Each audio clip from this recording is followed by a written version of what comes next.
சில நோய்களுக்கு வந்து பார்த்திங்கன்னா நம்ம ரிப்பீட்டடாக பண்ணுற மாதிரி வரும், ஒரு 2வது வாட்டியோ இல்லை 3வது வாட்டியோ. ஆனால் வந்து பார்த்திங்கன்னா அது உங்களுக்கு ரிப்பீட்டடாக பண்ண பார்த்திங்கன்னா இந்த சங்கிலியை உடைக்கிறோம். மெயினாக அதுதான். அந்த வலிங்கிறது வந்து பார்த்திங்கன்னா ஒரு சங்கிலி மாதிரி. எந்த இடத்துல வலி இருக்குதோ அங்கேருந்து மூளைக்கு போய் மூளையிலேருந்து திருப்பி உங்களுக்கு அந்த சிக்னல் போய் வலி இருக்கிற இடத்துக்கு போய் வலி கொடுக்குது. ஒரு வாட்டி பண்ணும்போது 60லேருந்து 70% மக்களுக்கு வலி வந்து கம்ப்ளீட்டாக பூரணமாக குணமாயிடும். அந்த 30% மக்களுக்கு 2வது முறையோ 3வது முறையோ இந்த ஊடுருவல் முறையில் வந்து நம்ம அந்த வலி நிவாரணம் பண்ணுற மாதிரி ஆகிடுது. ஏன்னா அப்போ செகண்ட் டைம் பண்ணும்போது இன்னும் பார்த்திங்கன்னா இன்னும் எஃபெக்டிவாக பார்த்திங்கன்னா அந்த வலி சங்கிலி உடையும். வெரி ரேர்லி பார்த்திங்கன்னா ஒரு 5% மக்களுக்கு வந்து 3வது வாட்டியும் நம்ம இது பண்ணுற மாதிரி வரும். But very safe procedure and எஃபெக்டிவான ப்ரொசீஜர். பெரும்பாலும் ஒரே டைம்லேயே பார்த்திங்கன்னா நம்ம அதை கம்ப்ளீட்டாக க்யூர் பண்ணுற மாதிரியான அட்வான்சஸ் இதில் இருக்குது.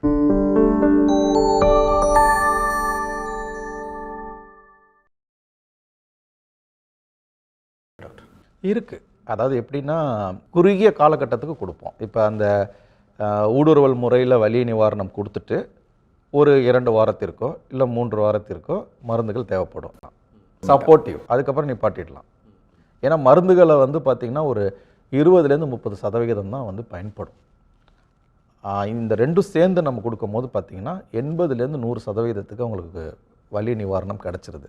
ஆனால் இது ரொம்ப நாளைக்கு மருந்து மாத்திரைகள் கொடுக்கணும்னா அவசியம் கிடையாது. படிப்படியாக குறைச்சி 1 மாதத்தில் மாத்திரைகளை நிப்பாட்டிடலாம்.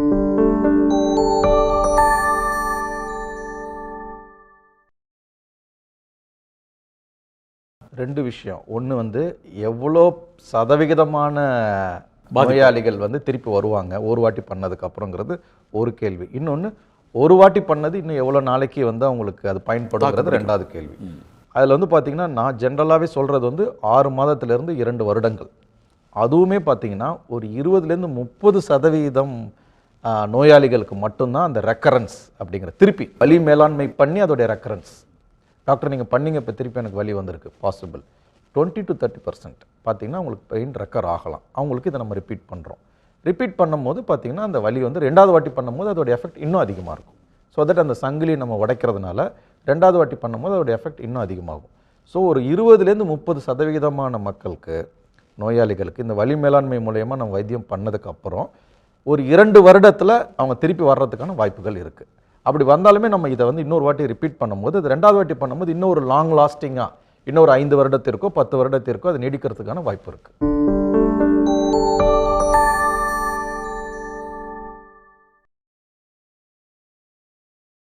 அதாவது டூஸ் அண்ட் டோன்ட்ஸ்ன்னு சொல்லாத எதை செய்யணும் எதை தவிர்க்கணும் அப்படிங்கிறது.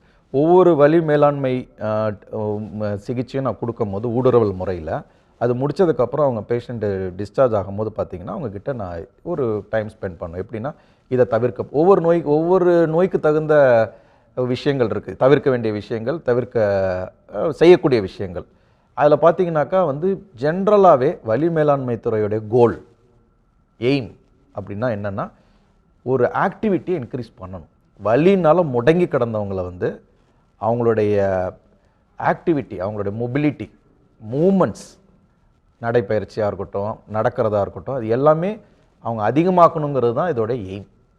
ஆமாம். ஆனால் ஒரு சில விஷயங்கள் தவிர்க்கணுங்கிறது நாங்கள் சொல்லுவோம். எப்படின்னா இப்போ உதாரணத்துக்கு எடுத்துக்கிட்டிங்கன்னா முதுகு வலியை நான் இப்போ வைத்தியம் பண்ணுறோம், இந்த ஊடுருவல் முறையில் வைத்தியம் பண்ணுறோம். அதில் வந்து ஒரு சில விஷயங்கள் தவிர்க்கணும். அதாவது யோகாலே பார்த்திங்கன்னா முட்டி போட்டு உட்காந்து தரையில் உட்காந்து செய்ய வேண்டிய யோகா முறைகளை தவிருங்கன்னு நான் சொல்லுவேன்.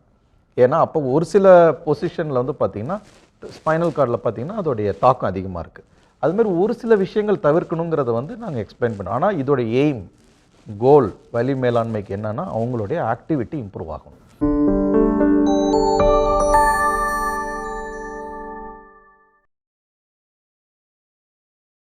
தலைவலினாலே அது ஒரு தீரான நோய். மருந்து மாத்திரைகள் பார்த்தீங்கன்னா கொடுப்பீங்க, வலி கண்ட்ரோல் ஆகும். ஆனால் எபிசோடிக், அதான் எப்படின்னா அந்த எபிசோடு முடிஞ்சிடும். பார்த்தீங்கன்னா ஒரு 1 மந்த் கழித்து திருப்பி வலி வரும். அது எபிசோடிக்காக வந்துக்கிட்டே இருக்கும். அதனால தான் தீரான நோய். நோயாளிகளுடைய சைக்காலஜியை வந்து ரொம்ப பாதிக்கக்கூடிய ஒரு நோய்களில் வந்து பார்த்திங்கன்னா தலைவலியும் ஒன்று. அவங்க நல்ல ஒரு ப்ராக்டிஷனராக இருப்பாங்க, நல்ல அவங்களுடைய தொழில் துறையில் ரொம்ப சிறந்து விளங்குவாங்க. ஆனால் பார்த்திங்கன்னா அந்த தலைவலிங்கிற அந்த ஒரு ப்ராப்ளம் வந்து அவங்களுடைய வாழ்க்கை முறையை அப்படியே புரட்டி போட்டுடும். இப்போ இந்த வலி மேலாண்மை துறையில் வந்து பார்த்திங்கன்னா தலைவலிக்கு வந்து உயர் தொழில்நுட்பத்தில் வந்து பார்த்திங்கன்னா இந்த தலைவலியை ட்ரீட் பண்ணுறதுக்கு ஆப்ஷன்ஸ் இருக்குது. தலைவலி அப்படிங்கிற அந்த நோய்க்கு காரணம் வந்து பார்த்திங்கன்னா மூளையிலேருந்து வர்ற நரம்புகள். அது வந்து பார்த்திங்கன்னா மூளையிலேருந்து பிரிஞ்சு அந்த மண்டை ஓட்டோடைய கீழ்ப்பகுதியில் இருக்கிற அந்த ஹோல் மூலயமா வெளியில் வரும். அதை நம்ம அணுகணும். அதுவும் பார்த்திங்கன்னா இந்த எக்ஸ்ரே முறையில் அணுகி அங்கே நம்ம ரீச் பண்ணி இதே மாதிரியே பார்த்திங்கன்னா ரேடியோ கதிர்வீச்சு மூலயமா அதை அப்ளேஷன் பண்ணி அந்த வலியை கண்ட்ரோல் பண்ணலாம். நர்வை தூண்டி அதில் வலியை குறைக்கிறதுங்கிறது இப்போ தொழில்நுட்பம் பெரிஃபரல் நர்வ் ஸ்டிமுலேஷன் அப்படின்னு சொல்கிறோம். கொஞ்சம் காஸ்ட்லியான ட்ரீட்மெண்ட். ஆனால் பார்த்திங்கன்னா இப்போ அது கொஞ்சம் நல்லா எஃபெக்டிவாக வந்துட்டு இருக்கிறதுனால அது கொஞ்சம் காஸ்ட் எஃபெக்டிவாக கொண்டு வந்து பல பேருக்கு அது பயன்படுற மாதிரி இப்போ நாங்கள் பயன்படுத்தி உபயோகிச்சுட்ருக்குறோம். அது வந்து பார்த்திங்கன்னா அந்த தலைவலிக்கு வந்து ஒரு பெரிய ரிலீஃபாக இருக்குது. கட்டாயமா நிறைய பேர் கூட ஷேர் பண்ணுங்க அண்ட் சப்ஸ்கிரைப் பண்ணுங்க. அப்பதான் பூர்ண சக்தி வீடியோஸை மிஸ் பண்ணாம பார்க்க முடியும்.